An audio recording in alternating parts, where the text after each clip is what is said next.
Hi everyone, my name is Deepak and welcome to the YouTube channel of Connecting Minds. In this episode, we will discuss about the biggest tax reform in the history of the nation, and even after 3 years of its much debatable implementation, it continues to be a very hot topic. Yes, I'm talking about the Goods and Services Tax or GST in India. During the course of this entire video, we will discuss some basic concepts like what exactly are indirect taxes, what was the structure of taxation before the implementation of GST, what were the deficiencies in the old tax regime because of which GST was brought up, what are the various types of GST and the rates as prescribed by the government. We will also touch upon GST registration and the concept of reverse charge mechanism. Once you're GST registered, what are your primary responsibilities?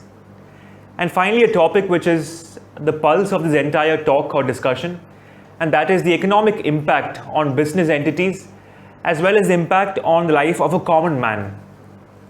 And finally, to conclude and end the talk, we will draw some insights from the report card of 3 years of GST.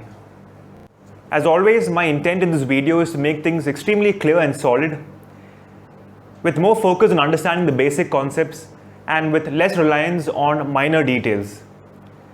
Then therefore, to begin with, let's start from the base.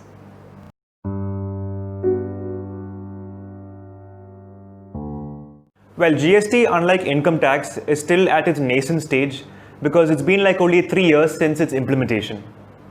Income tax, on the other hand, has been in picture for almost 59-60 years.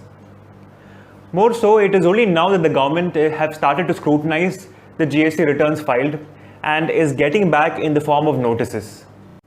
If you happen to see my previous video on income tax, then by now you would have understood that taxation in India can be broadly classified into two: direct tax and indirect tax. Income tax is a form of direct tax, and that we can leave it for the time being. GST is a form of indirect tax, and to put in simpler terms, indirect tax is that tax which is levied on products or services. It is a tax that is paid by one person who collects the same from another person who actually bears the burden of tax, or the final consumer. Which means that if you're buying a product, the price of the product already includes that portion of tax which you're paying to the supplier or the seller, and he in turn remits the same to the government. Another unique feature of indirect taxes is the fact that this type of tax is paid much before the goods or services reach the destination of the consumer. So in which do you think tax collection is much easier for the government? Direct tax or indirect tax? Well, of course it is indirect tax, because under this taxation system, the government is able to collect taxes from you indirectly through the supplier or the seller. So having understood the category in which GST is placed, it is now time for us to do a deep dive and try to understand and get a clearer picture of how the taxation system was before the implementation of GST.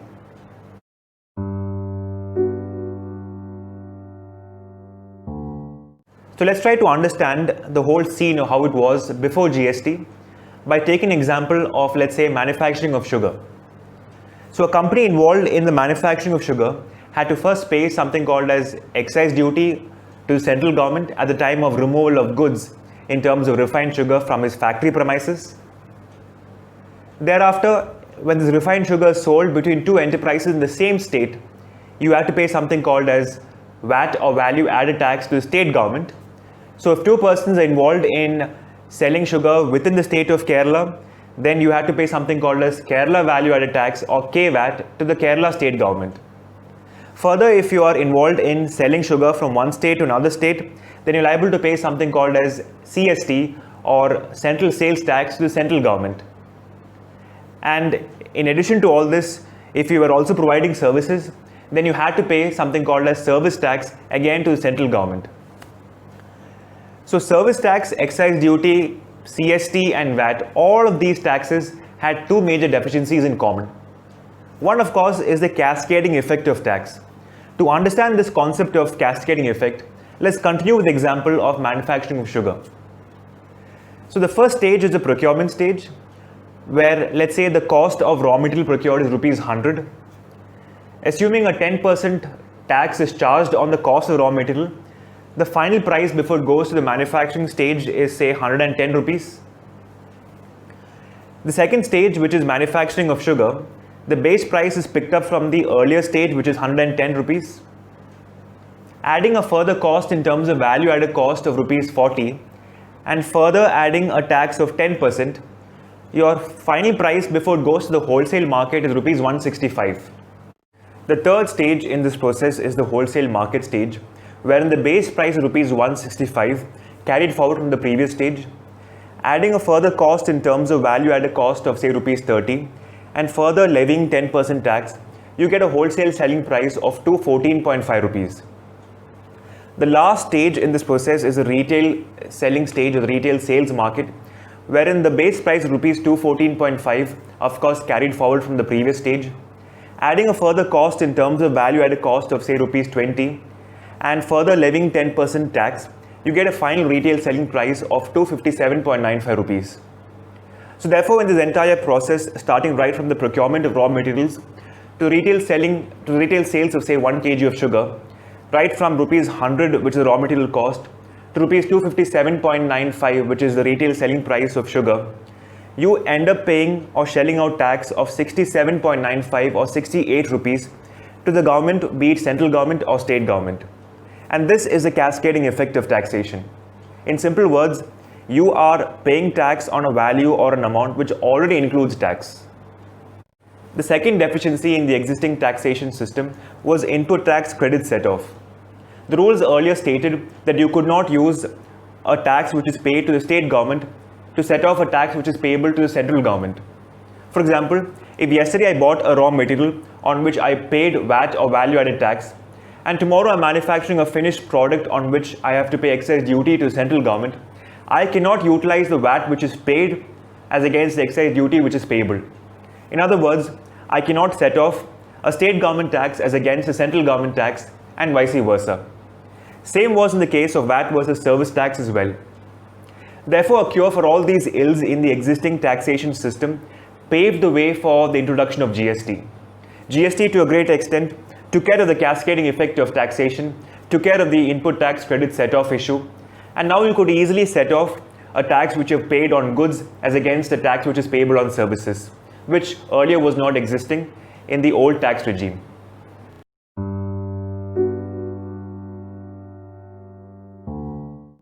So now we have understood why GST was brought out by the government. In addition to taking care of the deficiencies in the existing taxation system, GST in a way promotes the Make in India initiative of the government and also in creating a unified market across the nation. As discussed earlier, service tax, excise duty, VAT and CST have all been now subsumed into GST. But there are some other taxes which continues to be levied in addition to GST. Some of them are the basic customs duty on the import-export of goods, excise duty on petrol and diesel, and even excise duty on alcohol. Yes, there is no GST on alcohol, but the fact is that on tobacco and tobacco products, there is excise duty, and on top of that, you still have to pay GST as well. So to know about the types of GST, let's first try to understand the two types of supply. On one hand, you have intrastate supply, and on the other hand, you have interstate supply. Intrastate supply is the supply of goods or services or both within a particular state or within a particular union territory. The taxes which are levied under this type of supply are CGST and SGST. CGST which is payable to the central government and SGST which is payable to the state government. On the other hand, you have interstate supply, which is the supply of goods or services or both between two states or between two union territories, or from one state or union territory to another state or union territory. Under this, the tax which is levied is IGST, which again is payable to the central government. So in this, you could easily set off a CGST paid as against CGST or IGST, or an SGST paid against SGST as well as IGST. So therefore, this ITC set-off issue was completely resolved in GST, which was not so in the earlier tax regime. So just like service tax, the idea was to have one rate of GST across the nation. But with the advent of time and after a lot of cost-benefit analysis, experts came up with a multitude of different rates of GST. So now you have GST rates from 0% right up to 28%. In fact, in the GST Act, powers have been given to the government to levy a tax which could be as high as 40%. 0% GST is right now in place on items like fish, milk, and even on books. And then you have rates like 5, 12, and 18%, which is levied on almost all goods and services. And finally, you have 28%, which is levied on luxury and sin items like lotteries, aerated drinks, tobacco, and even on air conditioners. In fact, one of the many reasons why people find GST to be quite complex is the fact that there are many different rates of tax which is levied on different goods and services. So we have understood the basic concept of GST and the different types and the rates of GST. Now let's discuss some aspects related to GST registration and the concept of reverse charge mechanism.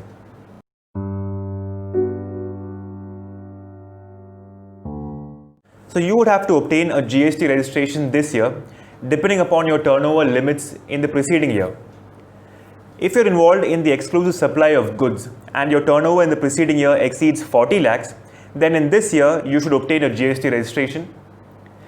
If you're involved in the supply of services and the turnover in the preceding year exceeds 20 lakhs, then you must obtain a GST registration this year. But what if you are involved both in the supply of goods and services? The government says that if your turnover in the preceding year exceeds 20 lakhs, then you must obtain a GST registration. But there are some other situations in which it is mandatory to get a GST registration irrespective of the turnover limits in the preceding years. Like if you're involved in the interstate supply of goods and services, then you have to get one. If you're liable to pay tax on reverse charge basis or RCM, then you have to get yourself GST registered. So just touching upon the concept of RCM or reverse charge mechanism, normally it is the suppliers who collect tax from the recipient and pays the same to the government. But under RCM or reverse charge mechanism, the recipient himself will have to pay tax directly to the government. So there are a list of services provided under RCM. One of them is legal services. So if you're availing any kind of legal services from an advocate or a senior advocate or a firm of lawyers, then it is your responsibility to pay tax directly to the government and not the lawyer or the advocate. Same is in the case when a director provides services to the company is bound to pay tax directly to the government. So reverse charge mechanism or RCM in a way increases the tax revenues for the government. It increases both coverage as well as compliance, particularly from partly or fully unorganized sectors.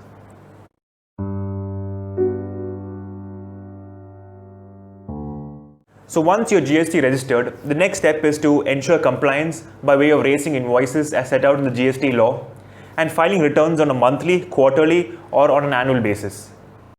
Coming to returns. Well, like I mentioned earlier, one of the main reasons why people found GST to be quite complex was the fact that there were a lot of variety of rates involved. Similarly, in the case of returns, there is a good quantum of returns that one must file under GST law. To start with, one must file GSTR 1 on a monthly or a quarterly basis and also GSTR 3B on a monthly basis at that point of time when you're paying tax. An important point to note here is the fact that you can pay tax first and then file the return later, but you cannot file the return initially and then pay tax later. Also, if your turnover in a particular year exceeds the 2 crore limit, then on an annual basis you must file some additional returns like GSTR 9 as well as GSTR 9C. So just to calculate, a normal taxable person would end up filing 16 returns in a particular year. That is 4 GSTR 1s on a quarterly basis and 12 GSTR 3Bs on a monthly basis. So what about the bigger companies? Say for example, we have an IT company having 5 branches located in 5 different states of the country. Each such branch will be liable to file 24 GST returns in total. That is 12 GSTR 1s on a monthly basis and 12 GSTR 3Bs also on a monthly basis. So all these 5 branches put together, the entire IT company would have to file 120 GST returns in a particular year. And if the turnover of the company exceeds 2 crores, then in addition to your monthly returns, you also have to file 2 annual returns by each branch. So this makes a total of 130 GST returns in a particular year. Yes, return filing under GST has become a burdensome activity for many big companies.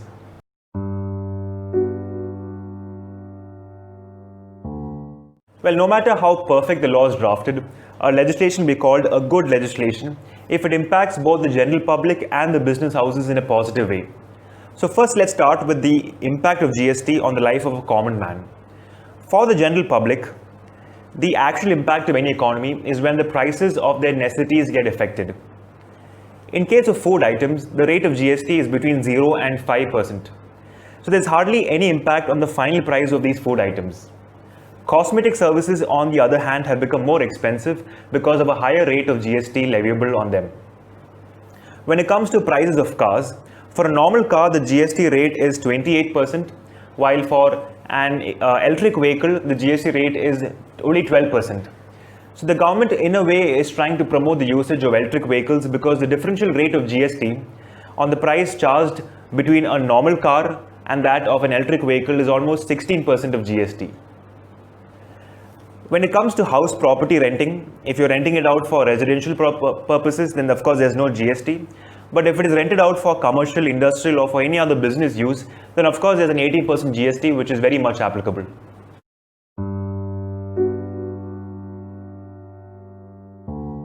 To end this discussion, let's draw some insights from the report card on 3 years of GST.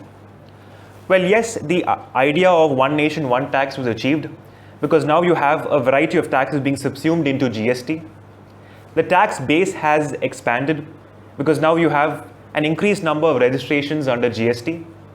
Tax evasion has come down to a great extent as you have concepts like e-way bills being tagged to transportation of goods. But the issue here is that the idea of bringing GST was aimed at simplicity, and GST today is anything but simple. This regime is still work in progress as the government is constantly changing the tax structure, the compliance requirements and exemptions right from day one of its implementation. In the words of the government's auditor in the CNAG report of financial year 2018-19, one significant area where the full potential of GST has not been achieved is the rollout of the simplified tax compliance requirement. I hope I was able to make things clear through this particular video. You would have had an idea about the basic working mechanism of GST and the situation of this new tax law in our country. So if you like the video, please do show your support to us by hitting that like button. If you want to become a member of this channel and receive notifications on a bi-weekly basis as and when we upload videos, please do hit the subscribe button. Also tap on the bell icon on the side if you want to receive notifications quickly. I've also given a link to my previous video on understanding income tax. So if you want to see that video, please do click on the link. I've also given my email ID in the description area just below the video if you want to get back to me in case of requests, doubts, clarifications. And finally, I would love suggestions coming in for this particular video by way of comments. So I'll see you guys in the next video with a different topic. Till then, thanks for watching. Have a great day, and yes, stay safe.